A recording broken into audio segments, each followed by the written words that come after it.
नमस्कार। चलिए आज हम लालच की दो बिल्कुल अलग दुनियाओं में उतरते हैं। ये कहानियां हमें दिखाएंगी कि कैसे लालच का जहर, चाहे वो दिमागी खेल में घोला गया हो या जादुई पकवानों में, आखिर में सिर्फ तबाही ही लाता है। और इन कहानियों की शुरुआत बस एक सवाल से होती है।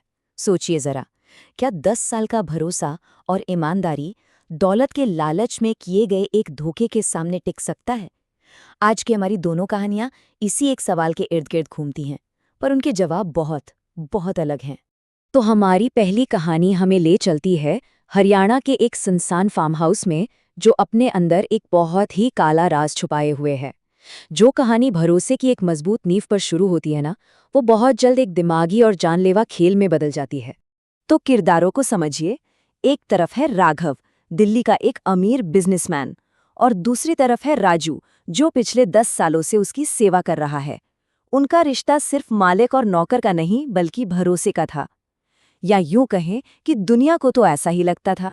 कहानी में असली तनाव तब घुलता है जब फार्म हाउस पर एक नोटिस आता है कि हर रात पूरे 6 घंटे के लिए बिजली गुल रहेगी। और यही वो अंधेरा है जिसमें इस कहानी का असली खौफनाक खेल शुरू होने वाला था। और फिर राघव के पास एक फोन आता है। लाइन पर राजू है, जिसकी आवाज बुरी तरह कांप रही है। वो राजू जो हमेशा शांत और मजबूत रहता था, कह रहा है कि उसे लग रहा है जैसे मौत दरवाजे पर दस्तक दे रही है। यहीं से डर का वो सिलसिला शुरू होता है।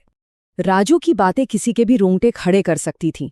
वो बताता है कि उसे घर में किसी और के होने का एहसास हो रहा है, कोई परछाई उसे खिड़की से घूर रही है।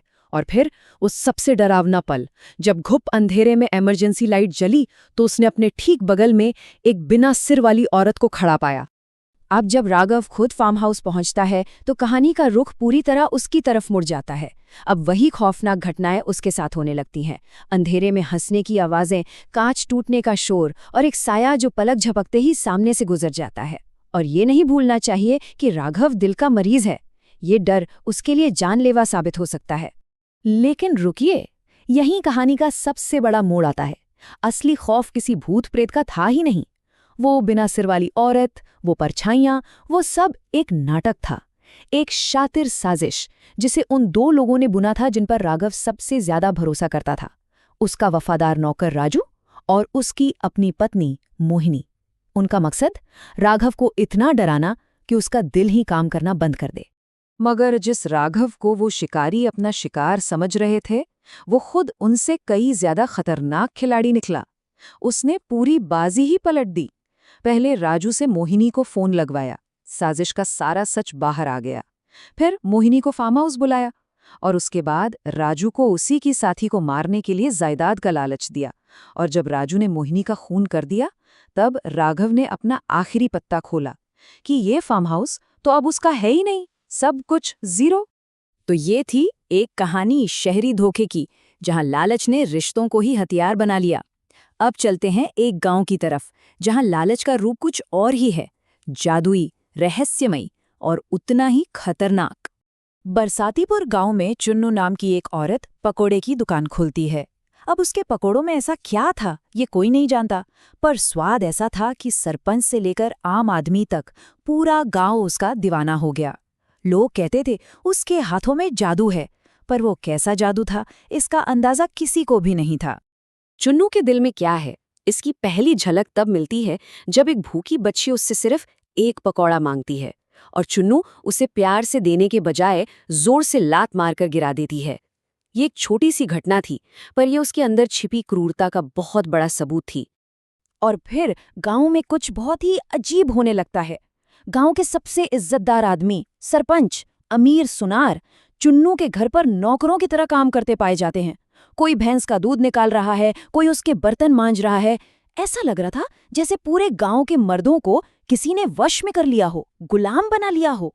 चुन्नू का नियंत्रण इतना पक्का था कि जब उस बच्ची के पिता ने पंचायत बुलाई, तो जिन मर्दों ने अपनी आंखों से चुन्नू की क्रूरता देखी थी, वो सब के सब झूठ बोल गए। उन्होंने चुन्नू को बचाने के लिए सच को ही दफन कर दिया। लेकिन जब मर्दों ने अपनी पत्नियों से आंखें चुरानी शुरू कीं, तो औरतों को शक हो गया। उन्होंने तय कर लिया कि वो इस रहस्य की तह तक जाकर रहेंगी। और फिर उन्होंने मिलकर चुन्नू का सामना करने की ठानी। और फिर सच सामने आया, एक ऐसा सच जो किसी के भी होश उड़ा दे। औरतों ने छिपकर चुन्नू का राज जान लिया। वो कोई मामूली पकौड़े नहीं थे। चुन्नू उन पर काला जादू करती थी, मंत्र फूंकती थी। जो भी उन्हें खाता वो बिना सवाल किए उसका गुलाम बन जाता। उसका लालच सिर्फ पैसों का नहीं बल्कि पूरे गांव पर राज करने का था। और तब होता है इंसाफ। उन औरतों ने चुन्नू को धर दबोचा और उसी का एक जादुई पकौड़ा जबरदस्ती उसके मुंह में ठूंस दिया। उसका बनाया हुआ जाल, उसका काला जादू उसी पर उल्टा पड़ गया। वो अपने ही लालच के जाल में हमेशा के लिए फंस गई। तो हमने धोखे और लालच के दो बिल्कुल अलग रूप देखे। एक तरफ था दिमागी खेल तो दूसरी तरफ था काला जादू। चलिए अब इन दोनों को साथ रखकर देखते हैं कि ये हमें सिखाते क्या हैं। अगर हम दोनों की तुलना करें तो बड़ी दिलचस्प बातें सामने आती हैं। देखिए, राघव का मकसद अपनी दौलत को बचाना था, जिसके लिए उसने मनोविज्ञान का इस्तेमाल किया और अपने सबसे करीबी लोगों को बर्बाद कर दिया। वहीं चुन्नू का मकसद पूरी सत्ता हासिल करना था, जिसके लिए उसने काले जादू का सहारा लिया और अंत में खुद को ही बर्बाद कर लिया। धोखा दोनों ने दिया, लेकिन एक का लालच दूसरों को ले डूबा और दूसरे का लालच खुद उसे। तो इन कहानियों का अंतिम सबक क्या है? लालच का आखिरी में होता क्या है? इसका जवाब बहुत ही सीधा और साफ है। चाहे तरीका दिमागी हो या जादुई, संदेश एक ही है। जब लालच हद से बढ़ जाता है तो वो सबको जलाकर राख कर देता है। या तो वो आपको दूसरों का विनाश करने पर मजबूर कर देगा या फिर आपका खुद का विनाश तय है।